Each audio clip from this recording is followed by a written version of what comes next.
C'est M. Babadramé, je suis le directeur de la réglementation environnementale et du contrôle. Voilà, donc je voudrais tout d'abord remercier la directrice du Promoged pour avoir mis en exécution une recommandation forte des instances de gouvernance du projet, à savoir le comité de pilotage et le comité technique, qui se réunit régulièrement pour apprécier l'état d'avancement du projet, mais qui de temps en temps doit se déplacer sur le terrain pour voir si les informations fournies dans les rapports qui nous sont présentés sont conformes à la réalité du terrain.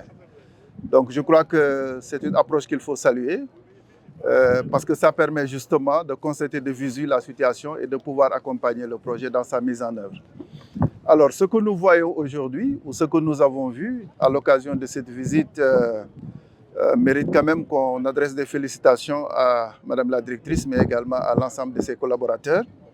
Parce qu'il faut quand même le reconnaître, le projet a connu beaucoup de retard dans son exécution, alors que ça fait partie des projets les plus importants du gouvernement actuellement, compte tenu du fait que c'est un projet qui règle un grand problème environnemental, qui est au cœur de Dakar, la décharge de Mbabas.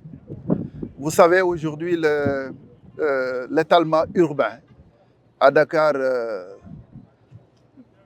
connaît une accélération, comme vous le constatez un peu partout. Et normalement, ces sites de gestion des déchets devaient être aménagés de façon à contrôler l'urbanisation tout à fait autour. Malheureusement, ça n'a pas été fait.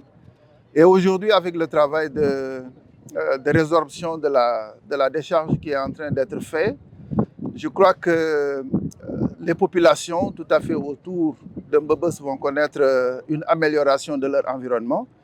Et qui parlent d'amélioration de leur environnement, parlent d'amélioration de leur santé, amélioration de leur cadre de vie. Je crois que ce qui est en train d'être fait aujourd'hui n'est pas une nouveauté dans la sous-région. Parce que des pays qui ont été confrontés à ces mêmes problèmes ont réussi à régler ce problème.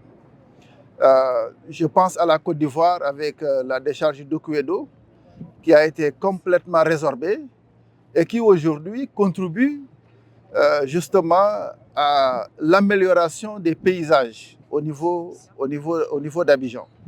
Je crois que ce qui est en train d'être fait ici aujourd'hui va contribuer dans la dynamique d'amélioration de l'environnement urbain des populations. Et je crois que c'est quelque chose qu'il faut saluer. Donc, féliciter encore une fois la directrice pour tout le travail qui est en train d'être fait pour accélérer la mise en œuvre du projet.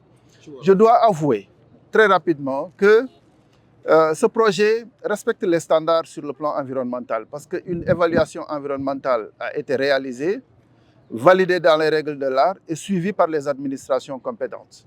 De la même façon, tous les documents de sauvegarde environnementale et sociale des bailleurs ont été élaborés et effectivement suivis par l'entreprise chargée de l'exécution des travaux et du contrôle. Donc je crois que ça, c'est des avancées qui sont notables, qu'il faut véritablement saluer et demander à la directrice et à ses équipes de continuer dans cette dynamique, n'est-ce pas, pour qu'à la fin de ce projet, au moment de faire le bilan, que sur le plan environnemental, que nous soyons tous satisfaits des réalisations que nous avons obtenues. Mais globalement, les travaux, en tout cas l'avancée des travaux nous satisfait grandement. Il suffit tout simplement de maintenir la cadence, comme on a l'habitude de dire, pour que le projet puisse en tout cas livrer ses travaux dans les délais qui sont les délais contractuels du projet. Okay.